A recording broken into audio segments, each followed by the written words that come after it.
का क्या नाम है, यह मुझसे कहिए।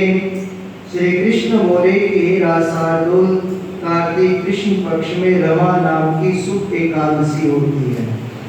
उसको कहता हूँ, तुम सुनो, यह सब पापों को हरने वाली है। प्राचीन समय में मुचुकुंद नामक राजा था। उसकी इंद्र से मित्रता थी। यम, वरुण, कुबेर और विभीषण से भी इसकी मित्रता हो गई।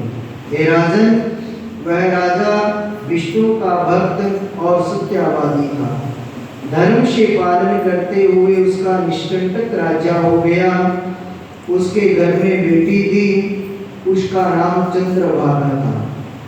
उसका चंद्रसेन के पुत्र शोभन के साथ में विवाह हो गया।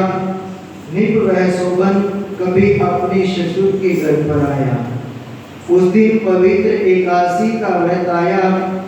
व्रत का दिन आने पर चंद्रभागा विचार करने लगी कि हे ईश्वर, अब क्या होगा, क्योंकि मेरा पति तो बहुत निर्बल है, वह जुदा को सहन नहीं कर सकता और मेरे पिता का शासन बहुत कठिन है। दसवीं को ही ढूंढी पिटवा देते हैं कि एकादशी के दिन भोजन नहीं करना।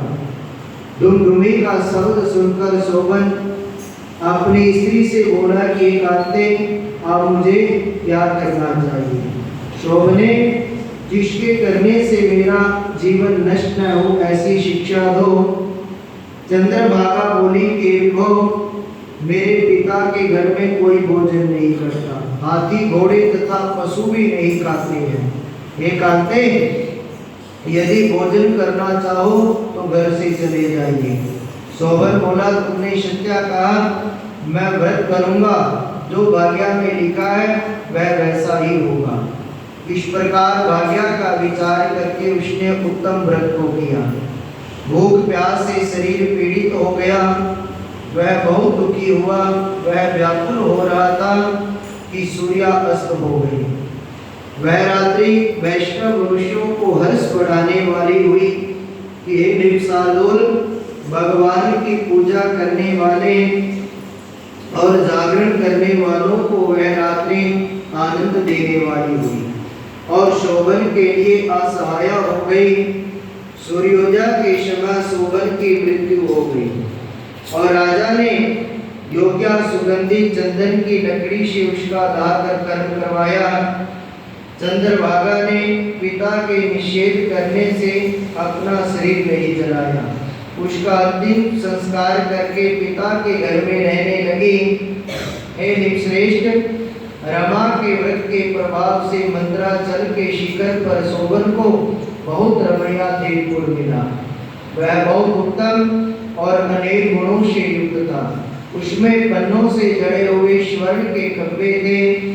अनेक प्रकार की स्फटिक मणियों से सुशोभित भगवान में वह निवास करने लगा। सिंहासन पर बैठ गया। श्वेत छत्र और चवर प्राप्त हो गए। किरीट, कुंडल, हार, बाजूबंद से सुशोभित हो गया। गंधर्व और अप्सरा सेवन करने लगे। वहाँ शोभन दूसरे इंद्र की तरह शोभा को प्राप्त हुआ। मुचुकुंदपुर में रहने वाला सोम शर्मा नामक ब्राह्मण तीर्थ यात्रा के लिए भ्रमण करता हुआ गया और उसने राजा के जमाई को देखा।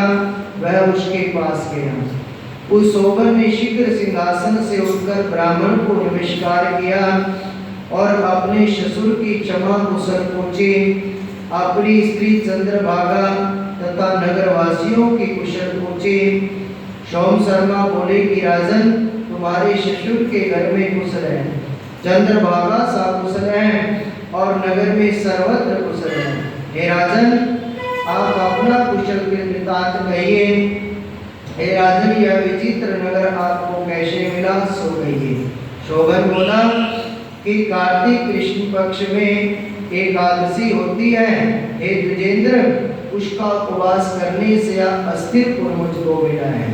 हे द्विजोत्तम, जिस तरह अटल हो जाए ऐसा ये कहिए। ब्राह्मण बोला कि राजेंद्र, यह स्थिर क्यों नहीं है, अटल किस तरह होगा, वह भी मुझसे कहिए, मैं उसका निश्चय ही करूंगा। शोभन बोला कि विप्र, मैंने यह व्रत श्रद्धा पूर्वक नहीं किया, अतः मैं इस नगर को अस्थिर समझता हूँ। चंद्रभागा से यह वृतांत कहिए, तब यह नगर स्थिर हो जाएगा। यह बात सुनकर श्रेष्ठ ब्राह्मण ने सब वृतांत चंद्रभागा से कह दिया। ब्राह्मण का वचन सुनकर चंद्रभागा आश्चर्य से प्रफुल्लित हो गई और ब्राह्मण से बोली कि मुझे जो तुम कह रहे हो कि यह वृतांत प्रत्यक्ष है अथवा स्वप्न है। सोम शर्मा बोला कि पुत्री, तुम्हारे पति को मैंने आंखों से देखा है, देवताओं के समान उसका प्रकाशमान भी देखा है और उसने आपको उसको अस्थिर बताया। उसके अटल होने पर उपाय करो। चंद्रभागा बोली के विप्रेश्वर, मुझको पति के दर्शन की अभिलाषा है, अतः मुझको वहां ले चलिए। हे दुज, अपने व्रत के पुण्य से मैं उस नगर को अटल कर दूंगी। जिस प्रकार हम दोनों का मिलाप हो जाए ऐसा उपाय करिए, और बिछड़े हुए का मिलाप कराने से बड़ा पुण्य होता है। यह सुनकर सोम शर्मा उसके साथ चला गया। मंद्रावचल पर्वत के समीप वामदेव के आश्रम में सोम शर्मा गए। वामदेव ने उनका कहा हुआ सब वृतांत सुना। उज्ज्वल चंद्रभागा का वेद के मंत्रों से अभिषेक किया और ऋषि के मंत्रों के प्रभाव और एकादशी के व्रत के प्रभाव से चंद्रभागा का दिव्य शरीर हो गया। दिव्या गति को प्राप्त हुई।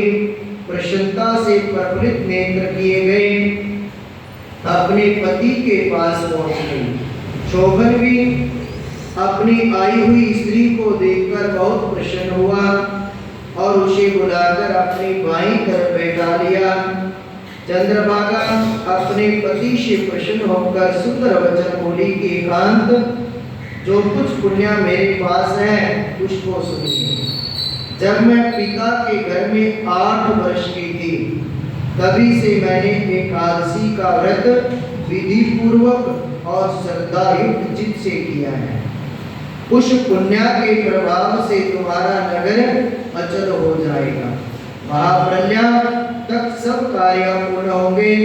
हे शार्दूल, इस प्रकार वह अपने पति के साथ आनंद के साथ रहने लगी।